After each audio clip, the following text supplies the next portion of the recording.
بسم الله الرحمن الرحيم.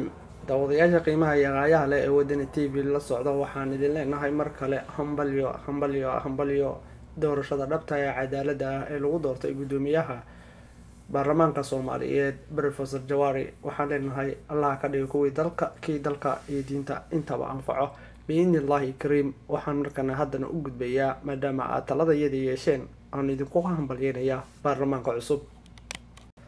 bismillaahi raxmaani raxiim. daawadayaasha qiimaha iyo qaayaha leh ee wadani TV daawadow, waxaan mar kale idin leeyahay dhammaan baarlamaanka Soomaaliyeed oo aad ku mahadsantihiin tallaabadii sharafta ee qiimaha badnayd ee aad ku doorateen gudoomiyaha baarlamaanka Professor Jawaari.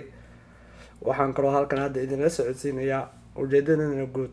waxaan idinkugu mahadnaqayaa dhammaan masaakiinta, inta wadaniyiinta, inta aan qabiilka jeclayn ee qaranka doonaysaba waxay idin maanta diiwaangeliyeen buugaagta Soomaaliyana lagu dhigi doonaa inaad tihiin hayeeyaal wadaniyiin ah oo dalka iyo dadka maanta ka danqaday oo doorasho kana cararay lacagihii iyo gubooyinkii iyo khiyaanooyinkii jaranjarooyinka aad la goyseen labada shariif oo aad idinkugu hambalyeynayo oo aad doorateen maanta qarannimo idinka oo soo bandhigay inaad maanta u doorataan gudoomiyaha cusub ee baarlamaanka Professor Jawaari, taasi oo bulshada caalamka aad ka heli doontaan muctarif guud oo aad iyo aad ugu hambalyeynayo iyo qarannimo Soomaali iyo idinkoo kasoo gudbay jaranjaradii xumayd ee 0.5ka qabiilada loo soo qaybsaday oo qaran isu bedelay. waxaan idin leeyahay ajar iyo xasanaad Allah idinka siiyo.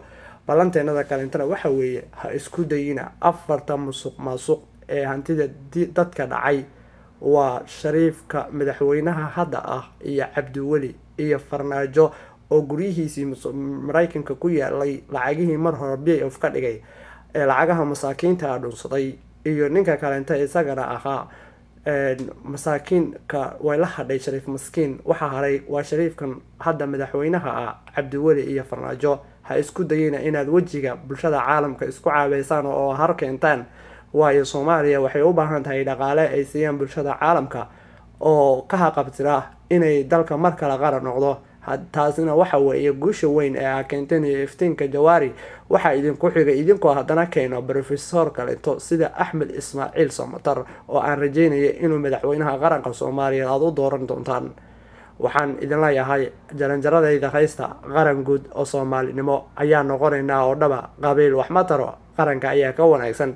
waa u baahannahay professorada haddii ay israacaan Jawaari iyo Professor Axmed Ismaaciil Samatarna waxaan gaaraynaa guul aan noqon karno in caalamka aan u noqono hogaanka bariga Afrika oo idil. haddaba baarlamaankiina waxaa maanta idin qarayaa hayeeyaal geesiyaal ah oo qarannimo muujiyay qabiilkiina ka tegay.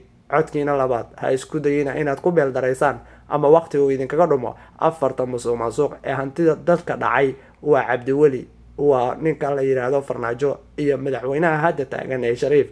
horay ayaad maamulkiisii u soo aragteen wax tayo oo idin hayay ma jiraan, wax ay soo kordhinayaan ma laha.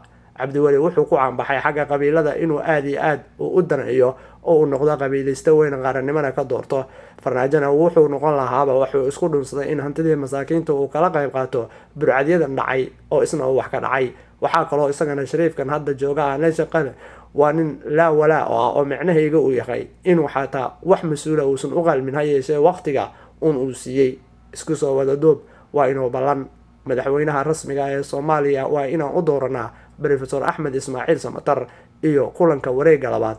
anoo markaas idin ballan idin tahay inaan shahaado gacanta idinkaga geliyo abaalmarinta buugga ugu horeeya ee Soomaaliyeed aan u bixin doono hayeeyaniinta wadaniyiinta u hiiliyay qaranka Soomaaliyeed oo ay noqon doonto inay madasheena dhammaan iskoolada lagu dhigan doono oo maanta idin diiwaangeliyay aabayaal halgamiyaal wadaniyiin iyo qadiyadeed qaran oo ka tagay qabyaalada iyo qurunka. bulshada caalamkana waxay ogaanaysaa inuu baarlamaanka Soomaaliyeed ay ku jiraan wadaniyiin dalka iyo dadka iyo dhibaatada masaakiinta ka taqalsan. waa inuu ballan kulankeena labaad iyo doorashadeennada waa Professor Axmed Ismaaciil Samatar. Assalaamu calaykum waraxmatullaahi wabarakaatuh.